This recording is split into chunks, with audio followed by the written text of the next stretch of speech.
I'm Piper. And I'm Madison. And we're doing the effects of calcium on tomato plant growth. And we chose to study this topic because we know how important calcium is within human bone growth and wanted to see how it applied to the structure of plant growth. Next, we're going to look at what happens when a plant lacks calcium.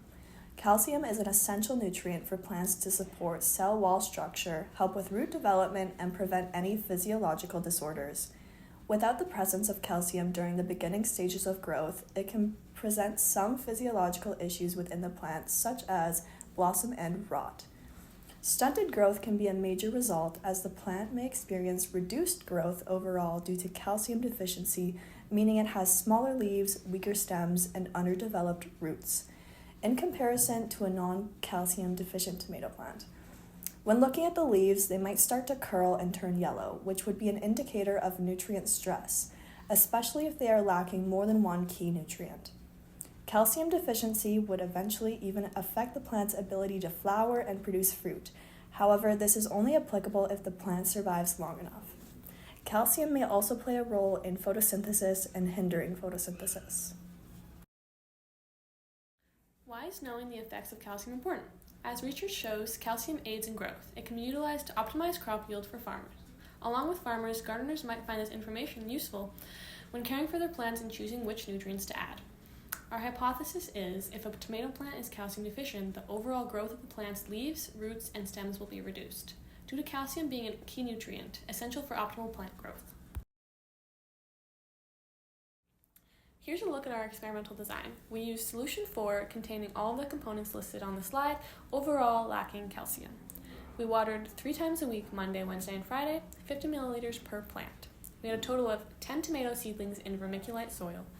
Each week we measured the height, color, and size of every plant. We had 3 control groups, a negative, a positive A, and a positive B. Some observations made in the beginning of week 1. This was our initial observation once receiving the tomato plants. After being transferred into the vermiculite mixture, the plants were growing well and had no abnormalities. They were green in color and very comparable to the control group. By the end of week 1, we had started to water the plants with our mixed solution, which was deficient in calcium. At this point, the plants had showed that the transfer to the new pots was successful, as no death or issues were seen in the plants at this time. The plants grew in terms of height and were taller than the control groups during the first week. No major change other than that had occurred. Here are some photos of our plants from week 1. Our observations from week 2 pointed towards a slight change within our plant growth when being compared to the control groups. Although our plants appear taller, the calcium deficit plants actually have a slight decrease in growth rate in comparison to the control groups that were growing quicker. This slight difference was our only indication of our plants not thriving as they should be.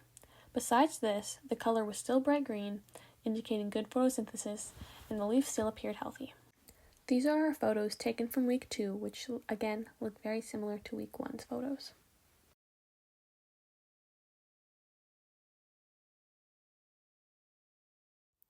In week 3, we see fluctuations in our plants' heights, as some continued to grow, like numbers 3, 5, 8, 9, and 10, and others actually shrunk, those being numbers 1, 2, 6, and 7. Another notable observation seen on week 3 was the color change. Compared to the control group having bright green leaves throughout this experiment, ours became faded green with purple color. The loss of green color is a result of the lack of photosynthesis being performed by the plant, as calcium is crucial for plants to undergo photosynthesis. The lack of calcium in our plants ultimately limited their photosynthetic processes.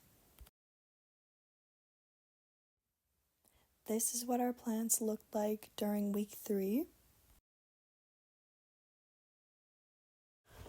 During the final week, we noticed a few differences in our plants. When looking at their height over time, a lot of plants had fluctuation within their height, ranging from high to low. Though this could be due to turgor pressure, it is unlikely as they are measured and watered with the same weekly schedule. This differs from the controls as they constantly grew taller as the weeks went on. The final height within most of the plants was higher than the previous weeks. However, pots 1, 2, and 8 shrunk. As shown in figure 4, all of the control group plants are now taller than the calcium deficit plants, which is different from previous weeks. Here are some photos of our plants in their final week. Shown in Figure 5 and Table 1, the calcium-deficient plant roots are significantly smaller than all of the control groups. The positive A control group's average root length, 142 millimeters, was almost double the length of the calcium-deficient average, 76 millimeters. Although there is a difference in average root length, the standard deviation of the calcium-deficient plants is very similar to those of the control groups, meaning there is high variability in root length throughout all groups. Our roots were also very fragile and thin, as seen or not in this photo. The results after this 4-week period that we observed were changes in our plants, including stunted growth, color change in the leaves, thin flimsy stems, small brittle leaves, as well as small roots. Compared to the height of the control groups, our plants had a stunted growth, as seen in Figure 4. Calcium deficits cause cell death in apical meristems. This would result in limited plant growth. Our results are in line with research found about calcium deficits, as calcium is known to affect growing tissues. Root growth also appears diminished compared to the control groups, as seen in Figure 5, as calcium is critical for root strength along with cell structure in the root cap. This results in a lack of downward growth. In the 4th week of growing, the roots decreased water uptake as well. Initially, our leaves had no issues. However, after 2 weeks, there was a seen loss of green chlorophyll pigments and a decreased growth overall, indicating that the plant had decreased amounts of photosynthesis occurring, as well as the appearance of a purple pigment where the control groups did not experience this and remained green in color. For part 2 of the discussion, we're first going to be looking at the hypothesis and if it was supported. Our hypothesis stated that there would be stunted growth in all parts of the plants, including the roots, leaves, and stems. This was true, seen by our observations compared to the control groups, seen as our final height and root length were significantly smaller than the control. Looking at the experimental errors of this experiment, our watering solution was missing the major component of potassium nitrate, and although this was also excluded from the controls, the absence caused our plants to receive less nutrients overall because potassium nitrate was a major contributor to our solution.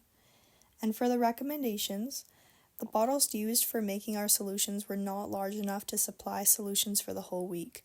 When doing this experiment again, larger bottles would be very helpful. In terms of future research, it would be beneficial to do further research on calcium when relieving calcium deficiencies, such as blossom end rot, non-flowering plants, and nutrient stress. Researching calcium substitutions in order to alleviate this deficiency overall would also be really beneficial. And for the applications, a decrease in calcium would also result in a decrease in crop yield. This calcium absence might also hinder fruit production and the plant's ability to flower if it grew to reach maturity, which is obviously not going to be very good for their farmers and the yields of those farmers. To conclude, the results of our plants were as expected: stunted growth, color changes, and small roots. It can be determined that the nutrient calcium has a big role in growth throughout the plants, and without its presence, the plants cannot thrive. The effects of calcium deficiency seem to take place after 2 weeks of watering with solution number 4. This is where the plants showed noticeable changes within their physiology, and this is what indicated things such as nutrient stress and decreased photosynthesis.